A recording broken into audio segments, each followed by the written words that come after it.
10.000 maníacos. Procedencia americana, Jamestown, Nueva York. Melodías bien construidas y letras sinceras que hablan de temas diversos. Sonido a medio camino entre el folk, el rock, el pop. Conexiones con el grupo REM y Michael Stipe. Su voz, su cara, sus letras, Natalie Merchant. Su nuevo álbum, Blind Man's Zoo, el zoo del hombre ciego.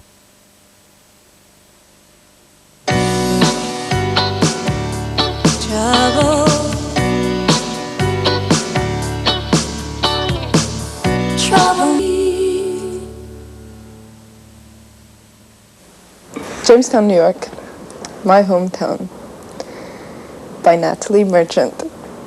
It's a very nice place to live, and everyone in the group still lives there. It's about, size-wise, you can walk from one side to the other in an hour, and there's about 30,000 people there. When the group was first beginning, we were all DJs on a college radio station, which was pretty revolutionary for the area.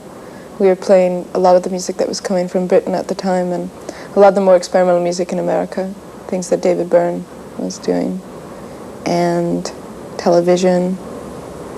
Those are the only two I can think of right now that we paid attention to. In Jamestown, where we live, it's possible for me to go to the shoemakers, the camera shop, the post office, the bank, the grocery store, and the library, and be recognized by everyone as either Natalie, Tony's daughter, you know, or Natalie in 10,000 Minutes, because we are becoming the most celebrated personalities of the town this month because we were on Johnny Carson's show. And that's fun, that I don't need identification to get my checks cashed. I think that's really good. So when I'm in cities, I'm really completely confused when people ask me to see my passport or to see like in LA, I'm asked for my passport because I don't look American. But in New York, it's my driver's license.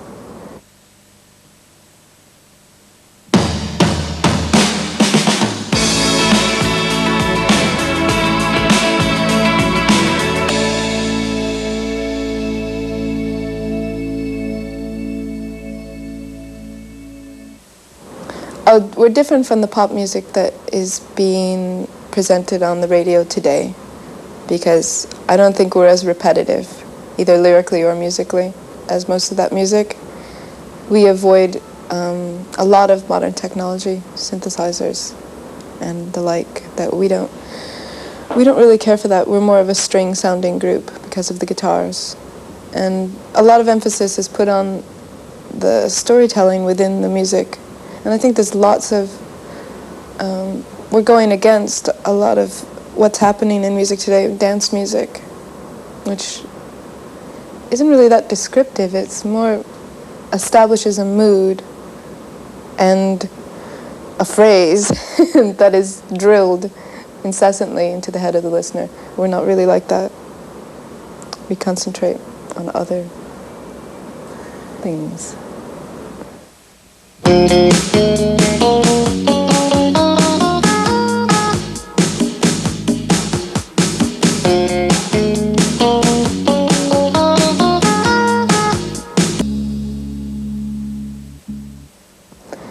Adrian Edmondson is a comedian who's very well known in England. He's not very well known here. And he's been lately making music videos, which they call promos over there. So he's been making promos for about 6 months. So he's relatively new at it. Most of the work he's done for the BBC is, I don't know, in The Young Ones, which was a series that he helped write and performed in, there was usually an integration of some British band within the show. So he was used to working with bands in music and film. He did a video for Squeeze Hourglass, was it? This is my manager, Peter. He did a video for a band called Squeeze, with whom we shall be touring very soon. And it was done in sort of a play on surrealism, René Magritte mostly. And we thought it was pretty crafty, didn't we, Peter? Yes, we did. We thought it was crafty and well filmed. So we sent him a copy of the single, he liked it. And next thing we knew, we were on a plane to England. And over the telephone and through the mail, we helped design the set and arrived at the style of costuming and the type of lighting and the special effects which are used in it. All except for the live chickens. We thought it was a joke because in our first conversation I was having a bowl of couscous in my living room and I asked Adrian if he was a vegetarian and he just sort of laughed and said no, and then when the script came it said plus the odd chicken was in the description of the summary. What do they call it? The treatment of the video. But when we arrived on the set there was this cage full of 10 live chickens. But they were free-range hens. They weren't battery hens. I made sure of that. They were very happy hens. They were so happy and comfortable that they actually started laying eggs on the set.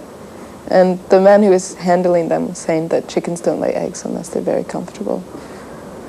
So the video was pretty absurd to make, but I think in the end the effects that were used in it, like singing double time and moving naturally, which turned all my emotions slow motion and my mouth real time.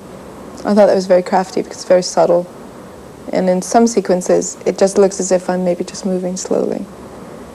And the fact that there's the rainstorm inside the house and the wind machines, I felt like screaming for Auntie M because they had I told Adrian that he wouldn't be able to find leaves this time of year, which is January in London, but he went to Hyde Park and talked to the gardeners, and they had bags of leaves full of dirt and sticks and dead insects. And then once they fired up the wind machines, they were all flying into my mouth. And every half hour was a new episode for Natalie. I had to fall off objects and be put into a harness and raised up into the air and then dropped. And I even took a dip in a very freezing cold tank of water, a human fish tank. So it was fun to make.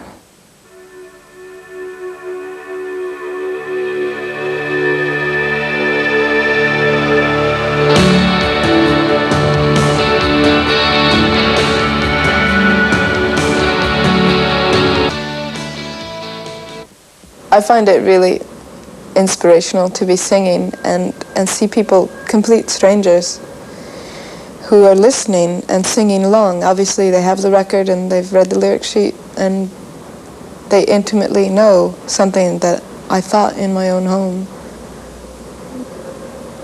or something that I felt in my own life. I think that's amazing to have that kind of communication with people. And that's how it is when we're performing on stage, this communion with the people in the audience, and that's why we're so addicted to it. When we're home for a month or two, we all start feeling a little edgy and uncomfortable, and we can't, well, I figured it out already. It's because we're not performing. Become really addicted to that feeling of being recognized for what you're doing and immediate response rather than selling the album and waiting for reviews. It's better to just see people react, see people cry, see people laugh, see people dance. It's an honor to be in this position.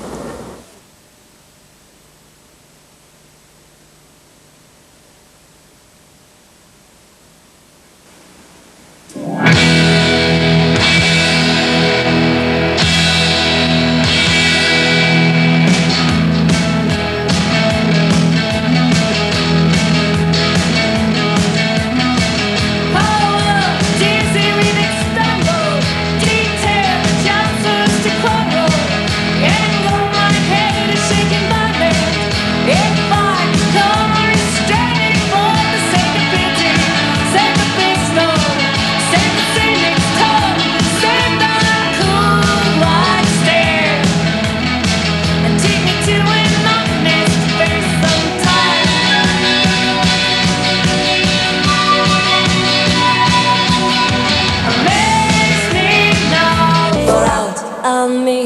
revenge of darkness. There are the peace take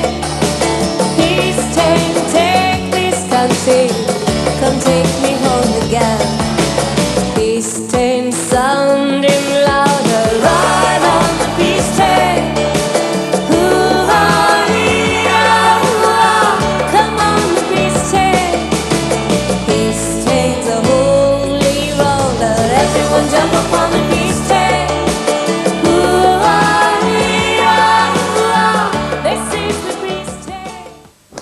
And we arrived at that name 2 days before Halloween in 1982. Is that when we started this? Before me. It was before Peter. We arrived at the name 2 days before Halloween party, and I think it was 1981.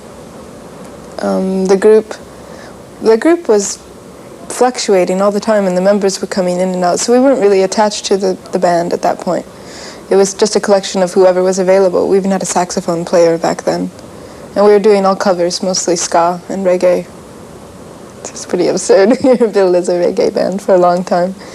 And the name just became a useful tool for identifying who this group of people were. And after a while, when we started writing our own material, we realized it was the wrong name, but it was too late. And now I think people just accept who we are and the name that describes us.